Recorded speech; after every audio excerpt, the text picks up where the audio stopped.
Loni tronica city थाना police ने मुखबिर की सूचना पर दोहरे हत्याकांड में वांछित चल रहे शातिर हत्यारे को गिरफ्तार किया है।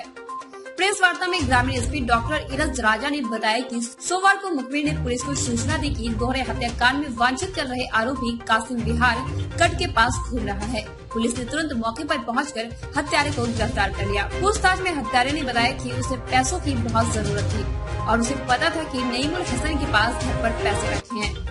उसने गोदाम से करदमपुरी दिल्ली जाने के बहाने चुपचाप हत्या वाली रात को वह नईमुल के घर पर रात्रि करीब 9:30 बजे पहुंचा और गेट खुलवाकर अंदर चला गया और उसने देखा नईमुल हसन का बेटा उवैस सो रहा था।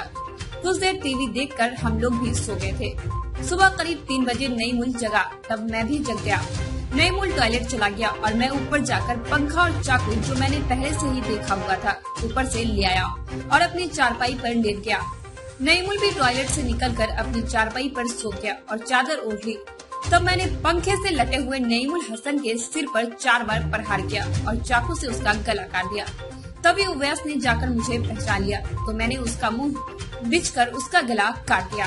वही उसके पेट में भी चाकू घोंपकर हत्या कर दी और नईमुल के घर से मोबाइल में अलमारी में ऊपर ही रखे 15,000 रूपए व चाकू को अपने साथ लेकर चला गया और चाकू कपड़े पर मोबाइल को लकड़ी के गोदाम में अलग अलग जगह छुपा दिया था और तब से मैं इधर उधर छुपा हुआ था और 15,000 रूपए से मैंने 3,000 रूपए खर्च कर दिए। पुलिस ने हत्यारे की निशानदेही से एक चाकू, घर से लूटे हुए 12,000 रूपए, मृतक का मोबाइल फोन, घटना में प्रयुक्त पहने हुए कपड़े बरामद किए हैं।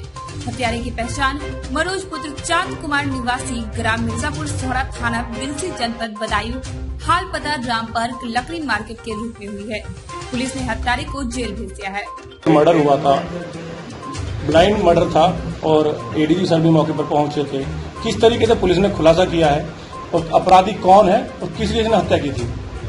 ये जो कुछ अभी हाल ही में मर्डर हुआ था ट्रोनिका सिटी थाना क्षेत्र में, इसमें पिता और पुत्र की जो कि बच्चा सिर्फ 8 वर्ष का था, इन दोनों लोगों की हत्या कर दी हुई थी घर में, इन्हीं के घर में। तो इसमें लगातार तभी से टीमें हमारी काम कर रही थी और इलेक्ट्रॉनिक सर्वेलेंस, मैनुअल सर्वेलेंस पर भी लगातार इसमें सीओ साहब के निर्देशन में हमारी स्वाट की टीम जनपद की और एसओजी देहात और थाने की टीम लगातार इसमें लगी हुई थी।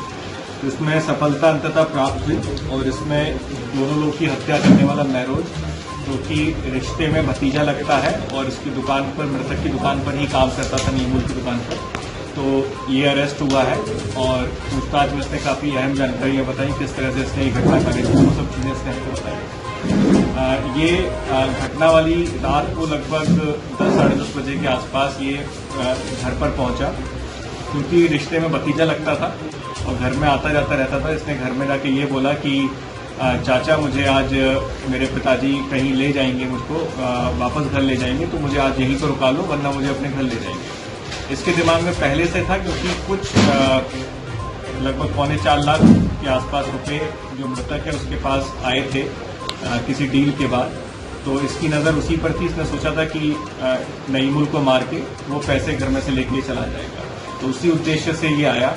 घर में ही एक चाकू था जो इसको पहले से जानकारी थी, क्योंकि रेगुलर आता था, उसको पता था कि ये चाकू वहाँ पर मिल जाएगा, तो ये चाकू इसने उठाया घर पर ही, क्योंकि ये कबाड़ का काम करते थे, तो घर पर ही पुराना एक पंखा था, तो इसको लगा कि इस पंखे को इस्तेमाल कर सकता है घटना में। तो ये रात में अपना इनके साथ ही लेट गया और इसकी आंख लग गई। ये घटना, इसका जो करने का प्लान था वो लगभग रात में 2-3 बजे के आसपास का था, लेकिन इसकी आंख लग गई। इसकी आंख लगभग सुबह 6 बजे के आसपास जब खुली होगी तो तब इसने ये घटना कारित की और थोड़ी हड़बड़ाहट में था क्योंकि रोशनी निकल चुकी थी। उसके बाद सबसे पहले इसने पंखे से कई बार करके नईमुल का पूरे चेहरे पर लगभग 4-5 बार किए। उसने बीच में उठने का प्रयास भी किया, लेकिन ये लगातार निर्ममता से उसके ऊपर प्रहार करता रहा। उसके उपरांत इतने से भी नहीं माना, ये इसने इसको जो चाकू घर में ही मिला था, वो चाकू से पहले गले में वार किया और फिर उसके बाद कंफर्म करने के लिए कि मृत्यु उसकी हो जाए, इससे पेट पर भी वार किया। उसका तभी बच्चा वहां पर उठ गया, तो बच्चे का इसने मुंह दबा के बच्चे के भी गले और पेट पर वार किया और इस तरह से दोनों पिता पुत्र की इसने हत्या कर दी। इसके उपरांत इसने अलमारी खोलकर वहां पर पैसे की तलाश की, तो इसको वहां पर पैसे नहीं मिले, क्योंकि 1-2 दिन पहले ही उसमें से काफी पैसा अन्य कामों के लिए नईमुल ने इस्तेमाल कर लिया था। तो वहां पर सिर्फ इसको 15,000 रुपये मिले उस अलमारी में। तो ये आनंद फानन 15,000 रुपये लेके चला गया जो कुछ और रुपया था जो नईमुल के पास था, वो नईमुल ने कहीं और रख रखा था, वो इसको नहीं मिल पाया, जो कि बाद में इनके परिवार के सामने जब घर में हम लोगों ने चेकिंग की थी जाके, तो वो मिल गया था। तो वो इनके परिवार वालों को सुपुर्द कर दिया गया था पैसा। तो 15,000 लेके वहां से फरार हो गया। इसके बाद इसने कपड़े भी बदल लिए थे। ये जो मृतक है इसके ही कपड़े इसने ऊपर से पहन लिए थे, क्योंकि इसके कपड़ों में कुछ खून लग गया था। फिर वहां से जाके इसने वो सब एक जगह पर फेंका सामान, चाकू एक गड्ढा करके इसने छुपा दिया था ताकि किसी को मिले ना, और अपने भी इसने कपड़े धुलवाए थे।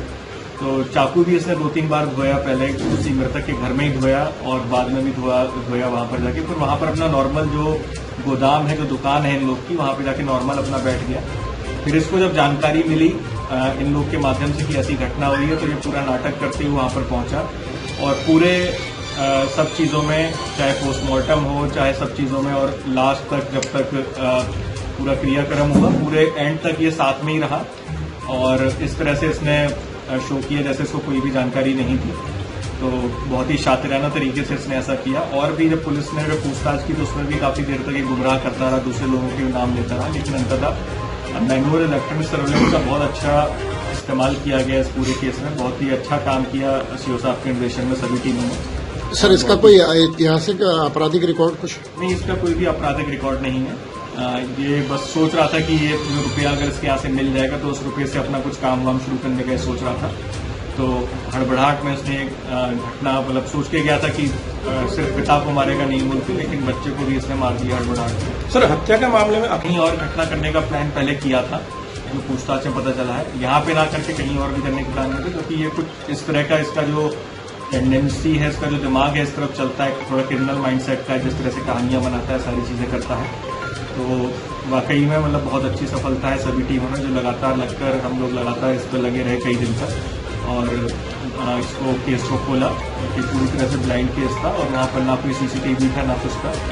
तो हम लोगों ने मैनुअल इलेक्ट्रॉनिक सर्वेलेंस का बहुत अच्छा उपयोग करते हुए इस केस को खोला है।